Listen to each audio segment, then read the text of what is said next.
Hey, it's Alex, and I'm back with another video to help you learn better marketing strategies and systems for your real estate business. And today, this video is going to be a little bit different because I'm interviewing somebody pretty fantastic. His name is Rodney Middendorf, and he is a professional real estate photographer. Let's talk about lighting the actual space. So, some stagers might say you need at least 3 lighting sources in the room to do A, B, or C. So kind of speak to what a photographer's eye looks for. Great questions, great questions. First of all, turn everything on. I always like to start there. Let's see what it looks like after we turn everything on. Now, we can sometimes get into floor lamp placement. So you kind of want to light the room evenly as much as you can. The importance of the interior lighting in a house, I just can't emphasize that enough, that it's set right to begin with, or when you're there you stage it so that the whole house is set right. The other thing is I carry light bulbs with me.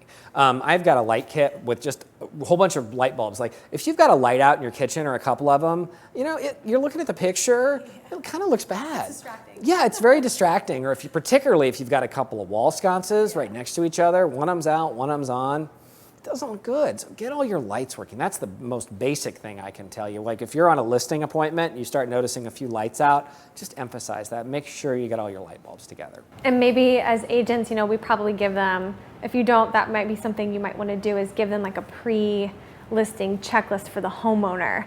This is what you should do, and maybe that should be one of them. I never thought of that, but you're so right, just to have all the lights on, and it's showing you do anyways, but the photos are probably, yeah, that's so funny. Mm-hmm. Do you come across that a lot, just bulbs not working? I had one a few weeks ago where there were 9 out in one house. 9 out in one house.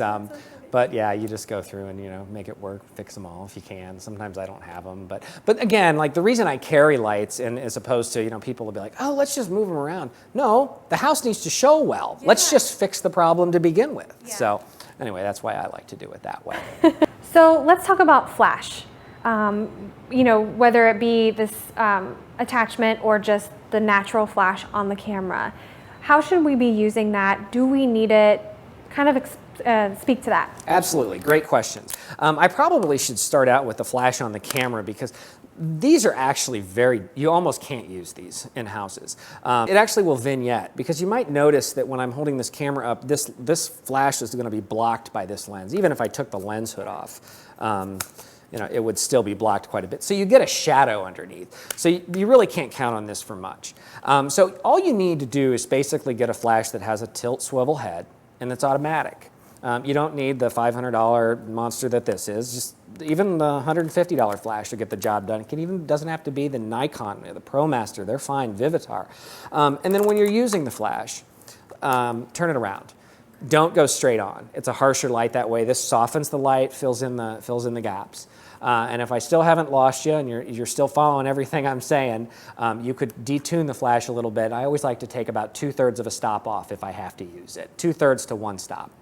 So turning it behind you does what you mentioned, putting the light behind you. Exactly. When you shoot the photo. So do you use a tripod or some sort of stand? I don't. Or do you just... No, and I was in television news for so long that I have to hold a camera steady, and I just know how to do it. But if you are, you don't necessarily need a tripod, but you could just get a monopod, which is just one pole that attaches, and it'll help hold the camera steady. It'll let you use a little slower shutter speed.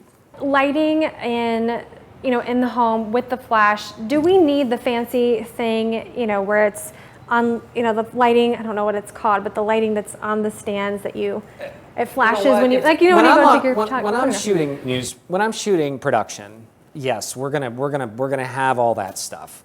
When we're shooting houses, no, you don't need that. Because again, I can't emphasize enough how important it is for the house to look as natural as possible.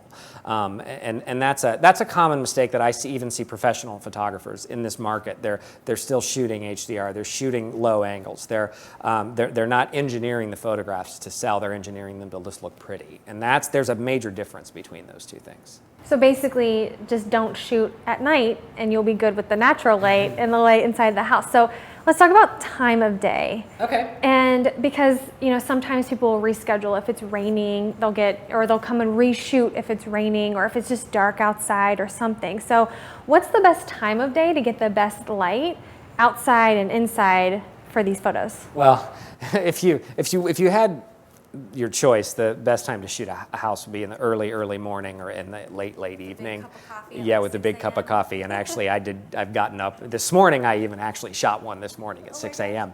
But yeah, and what you do is you can get some of the color and the detail in the sky. You still have a soft light around the house, and you can make adjustments accordingly. In film, we call that time the golden hour. However, that's again a little more advanced. For most of you, just when the sun's up, I'm right now in the summer from 8 o'clock until 7:30 is good right about now. You just want a decent amount of light coming through. You also mentioned the rain. That's one of the things that I, as an ex-news photographer, out shooting anything. And so when we're doing it, I will actually just wipe the clouds out. We'll put a partly cloudy blue sky in. Fortunately, it's very rare that I'll actually be shooting in the rain. But we can do that. And even in the overcast conditions, you get that soft light. Like if I'm shooting a movie, sometimes I really want that soft light because it's not as harsh on your faces and stuff like that. I'll walk into a house and they'll be like, oh man, I really wanted a sunny day. I'm like, you know what? My glass is half full, whether it's partly cloudy, sunny, overcast, or rainy. Yeah. So let's talk about dark, photographing homes in the dark. I've seen a lot of this, especially if you've got like some cool landscaping lights or something, or a pool, you like turn the pool light on and kind of have a really nice night photo shoot essentially. So lighting for that, what are your tricks for that? Okay, that's a great question. And I do those, I call them a Twilight series. Yes, I think they can look really cool. They really can, if you've got the right house for it. And that's gonna be the trick. If you've got magnificent landscape lighting and the house looks awesome, that's gonna work out really well for you. What you wanna do, I typically like to shoot those over the course of an hour. So I will like to set up my cameras. I set them to take a picture every minute, and then that way you get to see the progression. And then you can actually pick out where the perfect lighting was. Because you want a nice balance between what's coming out of the windows and the sky and the colors. And to really obtain that in an exacting way, you really got to do the interval thing. Because there are some really cool shots out there I've seen come across, night shots that are just really, really cool. And actually in the winter, I will even shoot, if it's snowy, I'll recommend night shoots because I'll go out there with one of these tripods and it'll be a long exposure, but you'll just have, it's a completely different dynamic when you do it that way. Yeah, and for those of you who don't have snow that are watching maybe in a warmer climate, just pay attention to those in Ohio, right? Yeah. If you just take away a little bit of what we've been talking about, you're gonna see a big difference in the way that your marketing presents itself for you, your listings, and just your overall online presence and the way that you're gonna be able to sell your homes that you're listing better. Thank you so much for being here. I have been looking forward to this. I'm so excited to get this stuff edited and out there so everybody can see this. And you're gonna work your magic on that because you are awesome at it. Thank you so much for being here. It's been a pleasure. Been a pleasure. Seriously, thank you so much. You're welcome.